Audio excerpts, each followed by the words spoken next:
Greetings all, and welcome to another video. Today I have a bit of something that might be a bit shorter and whatnot, but I feel like it's a video I should make nonetheless. And what I wanted to talk about today is something that is mildly economical, and perhaps it's probably a bit more of a thought provoker. And this is the topic of civil disobedience and whether it is right or wrong to participate in such a thing. Now, if you do not understand what that is, allow me to elaborate on what it is. It's basically where you civilly, it's typically non-violently or non-confrontationally, you don't obey something that you disagree with. That's essentially what it is in a nutshell. And if you are wondering where this, came up, if it's out of nowhere, if you are not a part of my amino, just saying it's in the comments and whatnot, because I give updates on what I'm going to do. I'm trying to, at least. Relax. I saw this essentially from an article, and with all of these World War III memes and how people talk about they're gonna dodge, I thought, what better way to make a video about civil disobedience than a time where people are saying they're gonna dodge World War III drafts and all that good stuff. So, beginning, I'd like to look at some popular examples of civil disobedience, and let's start with the popular Martin Luther King. Of course, he advocated for peaceful protests, not giving up a seat or staying at restaurants till you were served. And we can also look at places like Africa, where to fight political corruption that runs rampant in that country and whatnot, they will often go on hunger strikes where they do not eat and whatnot as a way to protest against what's going on in their realm of politics.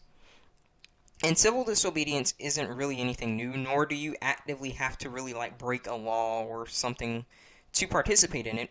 It's essentially just anything that would have an undesirable impact on the efficiency of things. So obviously, in the case of, the Martin Luther King protests where it's not, you're not giving up your seat or you're just, waiting to be served and whatnot like that, that's going to have a non-desired effect on the status quo of whatnot.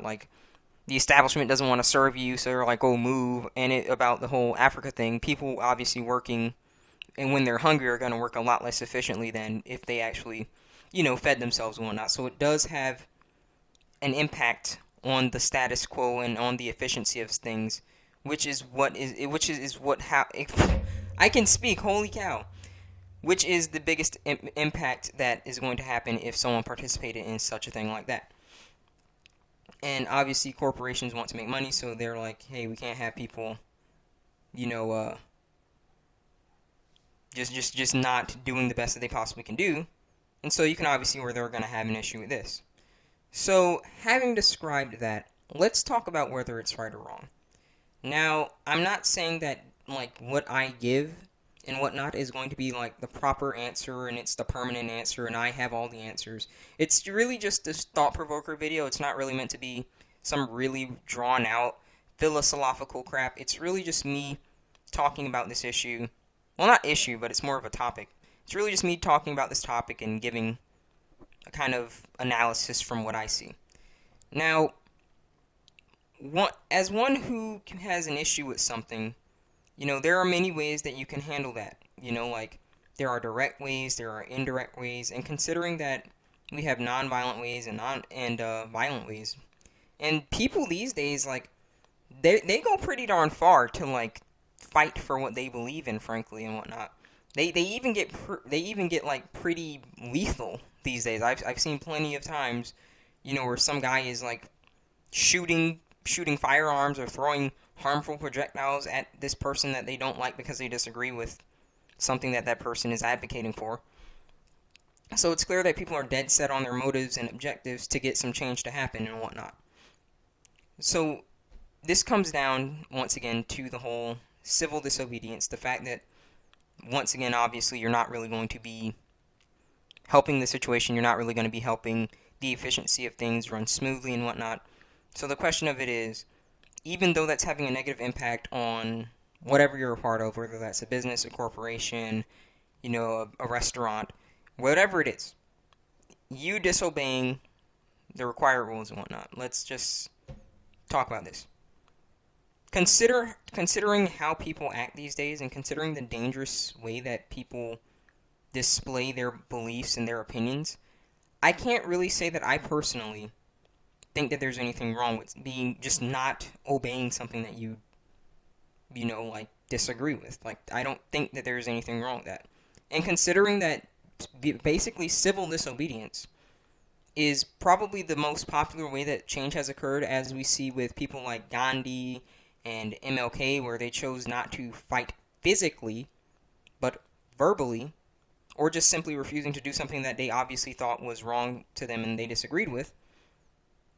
I just can't really see how this is a bad thing. And the fact that, like, a lot of people think that this is wrong, it really just seems like they're probably looking at it as a more corporate view and whatnot, say, well, it's bad for business and whatnot, but the point of the matter is, people who are angry and whatnot is bad for business. You don't want, like, some freaking people working for you feeling like it's unjust and whatnot. They're always going to be holding grudges and whatnot, so there's a lot that goes into play when it comes to, like, good or bad for business, but someone just resisting something and they're not being confrontational and they're not starting violence and riots and whatnot, I just can't really personally see how that's wrong.